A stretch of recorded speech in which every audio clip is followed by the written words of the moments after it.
Ayan, may bago ng kasama si Milky, oh. Nanganak na. Nanganak na. Huwag mong awayin, Milky, ha?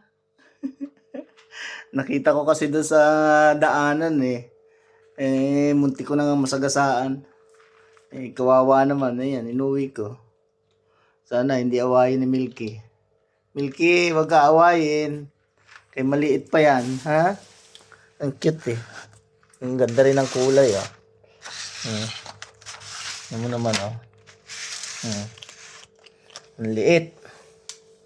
Oh, ayan, may kasama ka na rito, Milky. Pero wag mong awayin, ha? Kasi maliit pa naman to, eh. Ano pa to? Kuting. Lakas kumain, gutom. Pinabayaan na siguro. Marami rin kasi dyan mga pusang gala dyan sa daanan. So, syempre. Kaya kinuha ko na lang, kawawa naman. Dito na lang sila para may kasama si Milky. Kaso, ewan ko lang kung magkakasundo ito. Ayun, patingin-tingin nga si Milky doon, oh. Milky, come. Come. Come here. Halika. Saluhan mo si dito. Anong magiging pangalan natin dito? Ano ipapangalan natin dito? Si Batik. Si Batik. Ayan, meron na tayong bagong alaga. Sana hindi sila mag-away. Hindi naman ito makikipag-away, kaya maliit pa lang naman to.